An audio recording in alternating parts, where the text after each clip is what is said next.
doing well. Good evening, Julien. How is Paris this evening?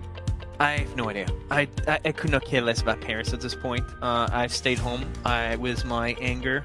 I was bitter. I was frustrated. I had a terrible day. And it's all about, that's one of those days with bad customer experience. Have you heard of those days? Have you had any of those lately? That's terrible. I have occasionally, but you're really, I think we better get you on the couch and get you on do you need a straitjacket so you don't hurt yourself, or are you going to be okay? I think I'm going to be good because I feel like this therapy is exactly what I need. Let me tell you about it. Okay. But let me start with something positive. So the story starts probably a year ago when my wife registered for a startup service, super smart, super disruptive, super creative. That's something that we receive every week. So in the old world, you could go and do your own grocery shopping and cook for yourself, or you could go to the local restaurant. Now, since the pandemic hit us, there were two solutions: grocery delivery, but then you have to, come up with your own recipes and cook by yourself. Or there is the other way around, where you could have food delivery, like actual meal delivery from the local restaurants. And you don't cook anything, but it's more pricey, but at least you eat something different. Now, these guys, this startup, so smart, they actually came up with something in between, where you pre-select a bunch of different meals you want that are completely different from your usual food that you would cook on your own. And then they deliver the exact amount of ingredients you need for each dish, plus the detailed recipe on how to make it.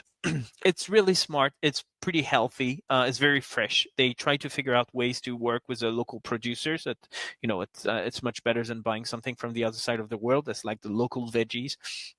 Very fresh meat, fresh fish, something different that you would not have thought about yourself. It's pretty healthy. They make sure that, it's fantastic. And it's really... That's good.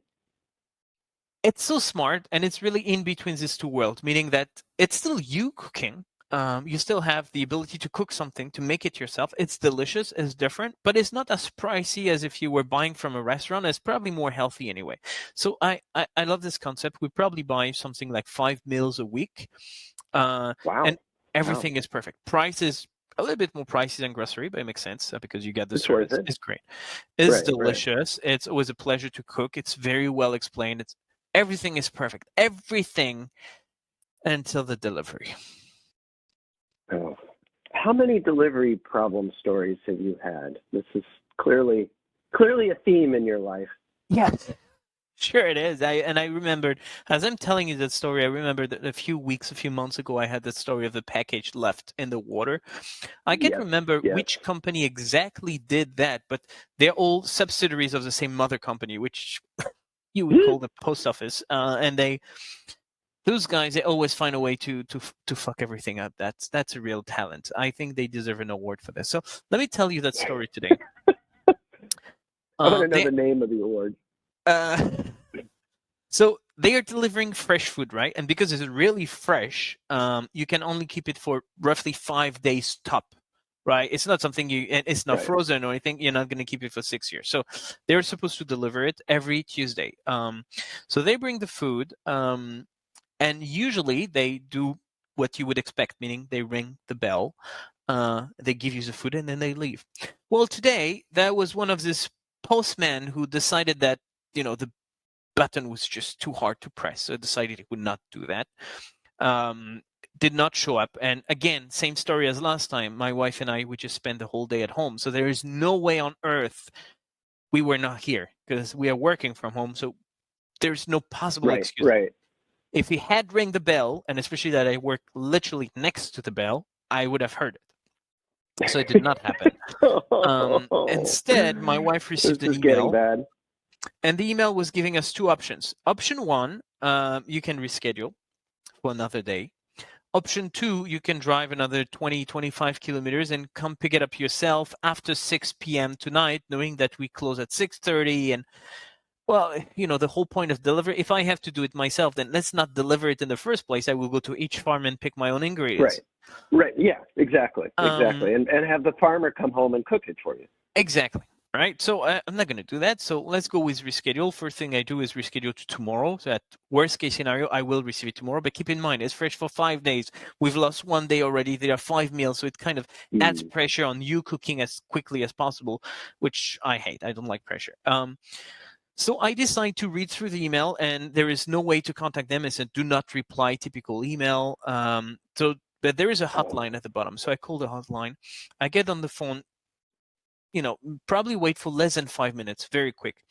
The person on the other side of the line is lovely, shows a lot of empathy, explain, "Oh, I'm really sorry, I understand how important it is," and so on and so forth. The only thing I could say about it is she had such a robotic voice. You could tell she did not care at all, but she was saying all the right words, just not with the right tone. But at least the script was great. Script very carefully. Thank you, sir. Exactly, but the script was perfect. You could tell she didn't care, but she did the right thing. She did a lot of verification. He probably reminds you of some other stories, checking my phone number, my address, my email, my name, the whole thing. And then she goes through the whole thing, and it's really lovely, trying to answer everything. And after 5-10 minutes of discussion, she said, "I'm so sorry, but actually I just realized this is not my department dealing with that, but I'm going to give you the phone number. You're going to have to call them." I'm saying, well, it's still the same company, plus that the email that's a phone number that appears in the email. Can you just transfer me or deal with it yourself? Unfortunately, different services. Then why is your phone number displayed? I have no idea. I'm not creating the emails. Right. Okay. Give me the phone number. So I hang up, call the next hotline, which, by the way, has the exact same introduction, so I could not tell that I'm on a different phone number. Same music, same everything. There are quite a few people waiting in front of you. Expected delay is going to be 6 minutes. Right, I can't wait for 6 minutes. And my wife tell me, just give it up. We both know that's not going to lead to anything, and you're going to be even more frustrated, and you're going to want to kill someone. Oh yeah, that's going to stop you. That's going to stop you for sure.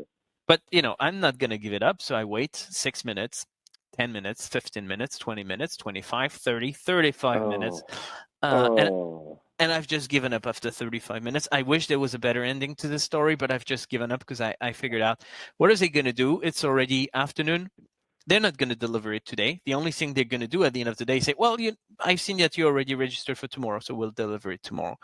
And I've been dealing with those guys in the past. I know I can't even make a claim saying that their staff is too lazy to ring the bell. They're not going to do anything about it. I was so frustrated.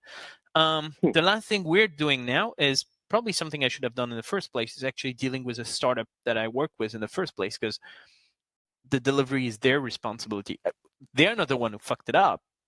But I mean, I bought from them, right? So they should do the end-to-end service. And I have no idea where. So the phone calls, so that 800 number, the phone calls you were making were to the delivery company, not the food company. Because they sent me an email to say, "We came, no one was home." The company I dealt with did not even send me a message, which actually, now that I think of it, is probably a big mistake from their side, because they are responsible for it. I mean, it's not their fault, but that's their responsibility. No, it's right. So that's my story. That's my frustration for today. I no wonder you're not strolling the Champs-Élysées. That's horrid. So, wow. So many places of breakdowns, and so many of the same old breakdowns we see over and over, right? You've got silos, calling a phone number and, "Oh, by the way, I'm not the one you want to talk to." Nothing worse than the first number you call, you get through pretty quickly. The second one, you never get through. We already mentioned you've got delivery problems there.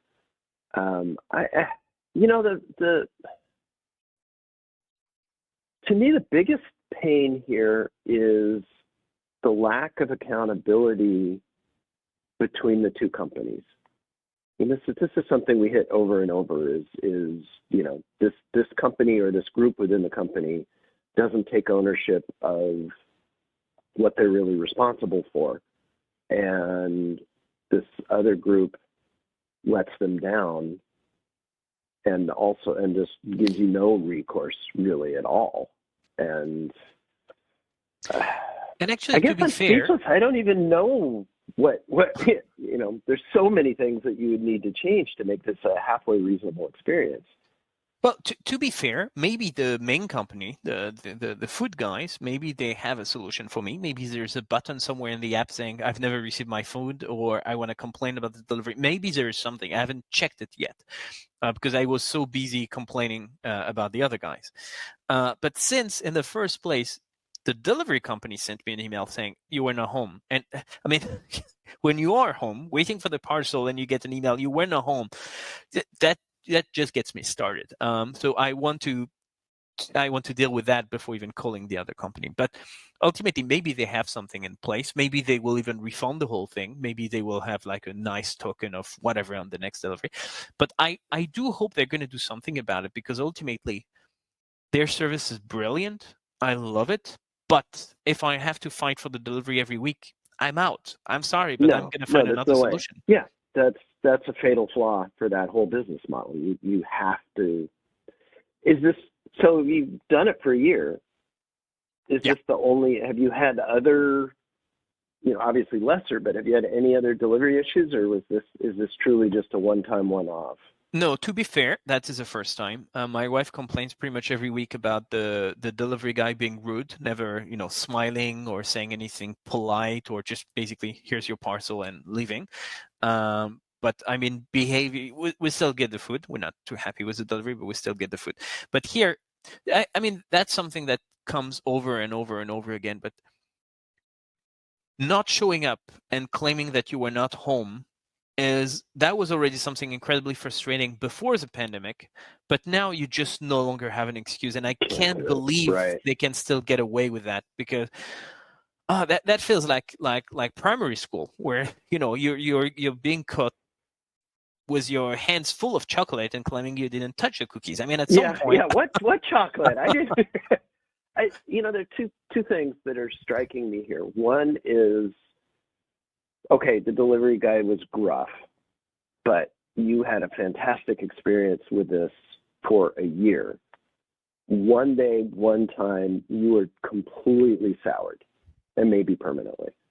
Boy, if tomorrow you get on the computer and there's an ad for another company doing pre-made recipes that you cook at home, you're going to drop these guys like a hot potato and jump to the other one. So the severity of the impact to you of this one thing is deservedly so, but it's striking how strong that is. And if I had to give any advice to any, not necessarily just in this industry, really any company that relies on third-party delivery, be proactive. Don't wait for the delivery company to send a terrible email to your customers with a wrong phone number and pathetic excuses. Just be proactive. Technically, it could be with APIs, with an Excel sheet, whatever the system you have in place. Make sure that when the delivery did not happen, you reach out proactively to your customer saying, hey, we're going to figure it out for you. Make sure you call the delivery company's hotline on behalf of your customers. Make sure you fix it, so that delivery is part of the overall experience. It doesn't stop after the payment. It stops after the customer is satisfied, received the product, and consumed it. And too many companies forget that, and that could be a major differentiator, because if they fixed it on my behalf, I would be with them for life, because really the only thing that could go wrong is the delivery. Fix it for me, and we're going to be friends for a long time. Yeah, I think that's right. And it would be interesting to know the origin of this. Maybe they've got a bad apple, the one, it sounds like none of the drivers are great, but they've got the really bad driver who just didn't deliver a bunch of stuff and just lied and said, I tried and they weren't there, and figured, people wouldn't call them on it. But, and that's one thing, I usually feel like we use the Uber method a little bit too much nowadays, where you give a grade to everything. You give a grade to your Uber driver, to your delivery, to your hotel, to your plane, you start giving 5 stars to pretty much anyone.